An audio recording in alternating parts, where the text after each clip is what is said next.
পরিবর্তন বলতে আমরা কি বুঝলাম? মানুষের বাকযন্ত্রের যে সহজাত প্রবণতা হলো উচ্চারণের সরলীকরণ।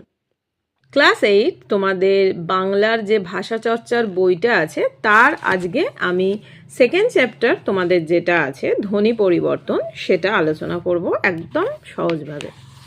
তো প্রথমেই বলে দিই, এইরকম ভিডিওর জন্য তোমরা চ্যানেলটাকে সাবস্ক্রাইব করে নিতে পারো। সাবস্ক্রাইব বা লাইক করার জন্য কোনো রকম কিন্তু তোমাদের টাকা দিতে হয় না। সাবস্ক্রাইব করলে তোমাদের কাছে নোটিফিকেশানটা সবার আগে পৌঁছে যাবে, কোনো ভিডিও তোমাদের মিস হবে না। আর লাইক করলে আমার একটু বেশি ভালো লাগে, আর কমেন্ট করে জানিও অবশ্যই কীরকম লাগলো। তো যাই হোক, দেখো আমাদের মধ্যে অনেকেই স্কুলকে বলি স্কুল, কে বলি গ্লাস, কিংবা বাক্স না বলে বাস্ক, পিশাচ না বলে পিচাস। কেন এমন হয়? এর পিছনে কি কোনো কারণ আছে? বদলে যাওয়ার আছে কি নিজস্ব নিয়ম নীতি? সে প্রশ্নের জবাব খোঁজার আগে আরেকটি শব্দকে দেখা যাক, বিলাতি। আমি কিন্তু একদম তোমাদের সাথে লাইন ধরে আলোচনা করে দিচ্ছি, পুরো ভালোভাবে এক্সপ্লেন করে দিচ্ছি, যাতে তোমাদের কোনো রকম কোনো অসুবিধা না হয়। কেন ব্যাকরণটা জানা কিন্তু অবশ্যই দরকার। পরে দেখো, এই একই শব্দকে বিলেতি বা বিলিতি বললে লিখলেও কোনো মহাভারত অশুদ্ধ হবে না, কিন্তু হঠাৎ পাল্টানোর প্রয়োজনটা পড়লো কেন? এই প্রশ্ন যদি তোমার মনে ঘুরপাক খায় তবে চতুর্থ শ্রেণীর ভাষাচর্চা বইটি একবার খুলতে হবে। তোমাদের নিশ্চয়ই মনে আছে, দেখো এখানে হর্ষই আছে উচ্চ স্বরধ্বনি আর নিম্ন স্বরধ্বনি, অর্থাৎ এই ধ্বনিগুলি উচ্চারণের সময় জীব যথাক্রমে উপরে আর নিচে থাকে। এখন বিলেতি বলার সময় জীবকেই দেখো হর্ষই হর্ষই, অর্থাৎ উচ্চ নিম্ন উচ্চ অবস্থানে যেতে হয়। এই পরিশ্রম বাঁচানো যায় নিম্ন স্বরধ্বনিকে মধ্য স্বরধ্বনিতে বদলে নিলে, অর্থাৎ দেখো হর্ষি হর্ষি, বিলাতি। ঠিক আছে, আমি যেমন আছে তোমাদের একদম ভেঙে ভেঙেই বলছি, তাই হলো বিলেতি। আর বিলেতি বললে তো আগের শোনায় সোয়াগা, জিভের খাটনি তখন কমবে সবচেয়ে বেশি। আছে ধ্বনি পরিবর্তনের মূল কারণ হচ্ছে এইটি। তার মানে আমরা কি বুঝতে পারছি? আচ্ছা, আমি আরেকটু বলে দিই, তারপরেই বলছি। দেখো, ধ্বনি পরিবর্তনের মূল কারণ এটি। কোনটি? অর্থাৎ উচ্চারণের সরলীকরণের প্রতি বাকযন্ত্রের সহজাত প্রবণতা, তাই তো? উচ্চারণ স্থান অনুযায়ী কাছাকাছি ধ্বনিগুলি সন্নিবেশ করে নিতে চাই আমরা। শক্ত উচ্চারণকে এভাবেই শব্দের অন্তর্গত বিভিন্ন ধ্বনিকে পরিবর্তনের মাধ্যমে সহজ করে নিতে চাই। শব্দের অর্থ এতে অক্ষুণ্ণই থাকে, কিন্তু ধ্বনিতাত্ত্বিক দিক থেকে শব্দের বহিরঙ্গে ঘটে নানা রূপান্তর। ব্যাকরণে ও ভাষাতত্ত্বে এই বিষয়টিকে বলা হয় ধ্বনি পরিবর্তন।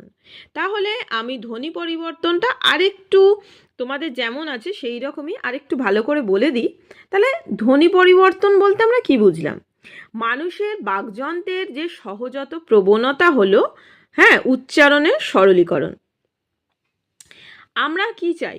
ধরো কোনো আমাদের শক্ত উচ্চারণ, সেটাকে কি করতে হবে? নিজেদের মতো পাল্টে ফেলে সহজে উচ্চারণ করতে। যার এক্সাম্পল কটা আমরা আগে পড়লাম।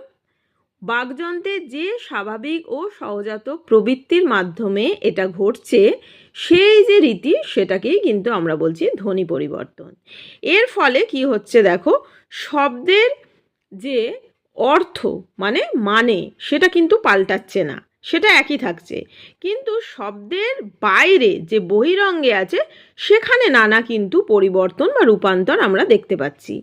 ব্যাকরণে এই যে পুরো বিষয়টা, এটাই হচ্ছে ধ্বনি পরিবর্তন। তাহলে ধ্বনি পরিবর্তনটা কি সেটা বোঝা গেছে। যেমন ধরো একদম একটা কি বলবো কমন এক্সাম্পল, ধরো চন্দ্র। চন্দ্র থেকে হচ্ছে চন্দ, তারপর হচ্ছে চাঁদ, তারপরে আমরা কি বলি সেটাকে চাঁদ। তাহলে আমরা কিন্তু চন্দ্রও বলি না, চন্দ বলি না, চাঁদও বলি না, আমরা কি বলি? চাঁদ বলি। এই রকমই একটুখানি বলে দিই ধ্বনি পরিবর্তনের যে কারণ সেটা কি। ধ্বনি পরিবর্তনের যে মেন যে কারণগুলো, সেটা হচ্ছে উচ্চারণের সুবিধা, অন্যমনস্কতা, আরামপ্রিয়তা, বিকৃতি, শব্দ মধ্যস্থ ধ্বনির বদল ঘটায়। যেমন দেখবে আমরা কি বলি? গামছা। এটা একদমই রেয়ার কথা, গামছা। আমরা কিন্তু গামোছা বলি না, আমরা বলি গামছা। কারো উচ্চারণে ধরো ত্রুটি আছে, বা যে শুনছে শ্রোতার শুনতে ভুল হলে অনেক সময় কিন্তু এটা ধ্বনি পরিবর্তন ঘটে যায়। আছে। তারপরে ধরো অনেক সময় ভাষার মধ্যস্থিত শব্দে একটি ধ্বনির দ্বারা প্রভাবিত হয়ে অন্য ধ্বনি বদলে যায়, নতুন ধ্বনি জন্মলাভ করে, এর ফলেও কিন্তু ধ্বনি পরিবর্তন ঘটে। আবার অনেক সময় অন্য জাতির শাসনে বা একটা প্রভাবে একটি জাতির উচ্চারণ রীতি আর ধ্বনি পরিবর্তন হয়। প্রকৃতি যে আছে, প্রকৃতির কঠোরতা কোমলতায় কিন্তু মানব চরিত্র গঠনের সঙ্গে ভাষাকেও প্রভাবিত করে, এটাও কিন্তু ধ্বনি পরিবর্তনের কারণ হয়ে দাঁড়ায়। ঠিক আছে, এবার ধ্বনি পরিবর্তনের যে কটি ধারা, সেটা হচ্ছে কি কি, তিনটি ধারা: ধ্বনির আগম, ধ্বনির লোপ আর ধ্বনির রূপান্তর। এখানে দেখো লেখাই আছে, একটুখানি আমি পড়ে দিই, তারপরে আমি এটা পুরোটা ভালো করে তোমাদের সাথে এক্সপ্লেন করে দেবো। রূপান্তর মনে রাখতে হবে। ধ্বনি বলতে এখানে স্বর ও ব্যঞ্জন উভয়কেই বোঝানো হচ্ছে। স্বর ও ব্যঞ্জন ধ্বনির আগমকে যথাক্রমে স্বরাগম ও ব্যঞ্জনাগম, আমি এগুলোকে আরও ভালো করে এক্সপ্লেন করে দেবো, আগে এটা পড়ে দিই।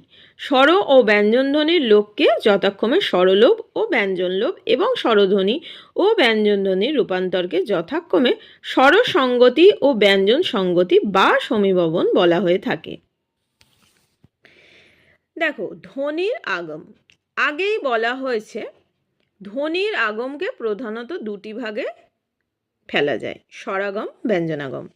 আমরা প্রথমে স্বরের আগম নিয়ে আলোচনা করব, তারপর আসবো ব্যঞ্জনাগমের কথায়। তাহলে স্বরাগম, শব্দের আদি, মধ্যে বা অন্তে সংযুক্ত ব্যঞ্জন থাকলে তার আগে, পরে বা মধ্যে একটি স্বরধ্বনির অনুপ্রবেশ ঘটিয়ে উচ্চারণ ক্লেশ হ্রাস করার প্রক্রিয়াকেই বলা হয় স্বরাগম। সহজেই বোঝা যাচ্ছে স্বরাগম হতে পারে তিন প্রকার। কি কি? আদি স্বরাগম, মধ্য স্বরাগম এবং অন্ত স্বরাগম। তাহলে প্রথমে আমরা দেখে নিই ধ্বনির আগম, যেটা পড়লাম কি, উচ্চারণের সুবিধার জন্য যখন কোনো শব্দের আদি, মধ্য বা অন্তে স্বর কিংবা ব্যঞ্জন ধ্বনির আগমন ঘটে তাকে ধ্বনির আগম বলা হয়।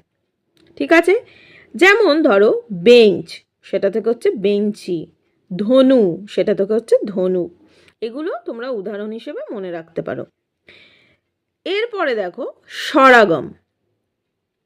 স্বরাগম আমরা কি পড়লাম?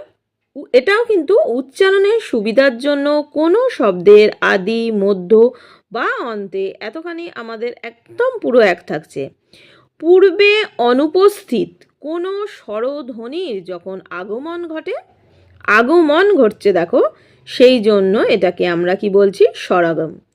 যেমন ধরো স্পর্ধা, এটা থেকে আস্পর্ধা। শ্লোক, শ্লোক মানে শ্লোক, তালব শয়লয় ওকার ক, সেটা থেকে তালব শয়কার ল ক। তারপর দেখো রাত্র, রাত্র থেকে রাত্রি। এবার আমরা আসছি আদি স্বরাগমে। দেখো, শব্দের শুরুতেই যুক্ত ব্যঞ্জন থাকলে উচ্চারণের সুবিধার্থে যুক্ত ব্যঞ্জনটির পূর্বে একটি সুবিধাজনক স্বরধ্বনির আগম ঘটে, একেই বলা হয় আদি স্বরাগম। যেমন স্পর্ধা, আস্পর্ধা, স্টেশন, স্টেশন। স্পর্ধা আস্পর্ধা আমি তোমাদের স্বরাগমে বলেছি, তো আদি স্বরাগমে এটা বলা হয়েছে উদাহরণটা, মানে শব্দের আদি মানে শুরুতেই, শব্দের শুরুতেই যে স্বরধ্বনির আগম বা আগমন, সেটাকেই আমরা স্বরাগম বলছি। যেমন আরও ধরো এখানে এক্সাম্পল দিতে পারো, স্কুল, স্কুলটাকে আমরা বলি স্কুল, আমরা বলি তো, আমরা স্কুল বলি। দেখবে স্টেট, স্টেটটাকে আমরা কি বলি? স্টেট। স্টকটা কি? স্টক। এরকম হয় তো, তো সেটাকেই কিন্তু বলা হচ্ছে। এবার দেখো মধ্য স্বরাগম, শব্দের মধ্যে যুক্ত ব্যঞ্জন থাকলে উচ্চারণ প্রয়াস কমানোর খাতিরে সরলীকরণের প্রয়াসে অথবা ছন্দের কারণে যুক্ত ব্যঞ্জন দুটির মধ্যে একটি স্বরধ্বনির অনুপ্রবেশ ঘটিয়ে শব্দের সৌকর্য বৃদ্ধির রীতিকে বলা হয় মধ্য স্বরাগম। এইখানে স্বরধ্বনি সহযোগে যুক্ত ব্যঞ্জনকে বিভক্ত করা হয় বলে মধ্য স্বরাগমের অপর নাম স্বরভক্তি। তাহলে এর নাম কেন স্বরভক্তি, সেটাও আমরা জানতে পারছি। আবার এই প্রক্রিয়ায় শব্দের সৌকর্য তথা উৎকর্ষকে বিশেষ রূপে ও প্রকৃষ্টভাবে বর্ধিত করা যায় বলে এই প্রক্রিয়াকে বিপ্রকর্ষ বলা হয়ে থাকে। তারপরে দেখো সচরাচর যেসব শব্দে র, ল, ন ও ম সংযুক্ত হয়ে যুক্ত ব্যঞ্জন তৈরি করেছে স্বরভক্তি বা বিপ্রকর্ষের বিশেষ প্রবণতা দেখা যায় সেখানে। যে স্বরধ্বনিগুলির আগম তার মধ্যে পড়ে অ, হস্যই, হস্যৌ, এ এবং ও। যেমন কর্ম, কর্ম থেকে দেখো করম, নির্মল থেকে নিরমল, বর্ষণ থেকে বরিশন, মুক্তা থেকে মুকুতা, গ্রাম থেকে গেরাম, শ্লোক থেকে শ্লোক। আমি শ্লোকটা আগেও তোমাদেরকে বলেছি। তো মধ্য স্বরগম আমরা কি বুঝলাম? একদম ইজিভাবে যদি বলা হয় মধ্য স্বরগম কাকে বলে, কি বলবে? শব্দের মধ্যে স্বরধ্বনির আগমনকে বলা হয়, শব্দের মধ্যে আগমনকে বলা হয় স্বরগম। যখন শব্দের শুরুতে হয় সেটাকে আমরা কি বলছি? স্বরধ্বনির আগমন যখন একদম শব্দের শুরু হয় সেটা আমরা বলছি আদি স্বরগম, মানে শব্দের আদি বা শুরুতে হয়। যখনই সেটা মধ্যে হবে তখন সেটা হয়ে যাচ্ছে মধ্য স্বরগম। এবার মানে মেন যে জিনিসটা এখানে আমরা পাচ্ছি, ঠিক আছে? একদম সিম্পল হয়ে গেল তাহলে ব্যাপারটা। এবার দেখো মধ্য স্বরগমের অপর নাম হচ্ছে স্বরভক্তি বা বিপ্রকর্ষ। ভক্তি কথার অর্থ কি? ভক্তি কথার অর্থ কিন্তু এখানে পৃথক করে দেয়া, নতুন স্বর এসে যুক্ত ব্যঞ্জন দুটিকে আলাদা করে দেয়, এই জন্য কিন্তু এরকম নামকরণ হয়। ঠিক আছে, এক্সাম্পল তোমরা দেখেওছো। এছাড়া হয় জন্ম, জনম, চাকরিকে চাকুরি ইত্যাদি। এবার অন্তঃস্বরগম, তাহলে এটাও একই, শুধু একটুখানি চেঞ্জ। শব্দের অন্তে যুক্ত ব্যঞ্জন থাকলে উচ্চারণের শ্রম কমাতে ও উচ্চারণের আড়ষ্টতাকে সহজ করার জন্য অতিরিক্ত যে স্বরধ্বনির আগম ঘটে তাকে অন্তঃস্বরগম বলা হয়। যেমন নস্য, নস্যি, দুষ্ট, দুষ্টু, সত্য, সত্যি, বেঞ্চ, বেঞ্চি ইত্যাদি। এবার ব্যঞ্জনাগম দেখো। শব্দের মধ্যে অনেক সময় বাইরে থেকে একটি ব্যঞ্জন ধ্বনি এসে জায়গা করে নেয়, একে বলে ব্যঞ্জনাগম। স্বরাগমের মতোই ব্যঞ্জনাগম আদি, মধ্য, অন্ত তিন স্থানেই হতে পারে, তবে বাংলা ভাষায় আদি ব্যঞ্জনাগম প্রায় দুর্লভ। শব্দের মধ্যে যুক্ত ব্যঞ্জন থাকলে এমনকি না থাকলেও অনেক সময় একটি ব্যঞ্জনের আগম ঘটে, একে মধ্য ব্যঞ্জনাগম বলা যায়। আরেকটু এক্সপ্লেন করি আমি।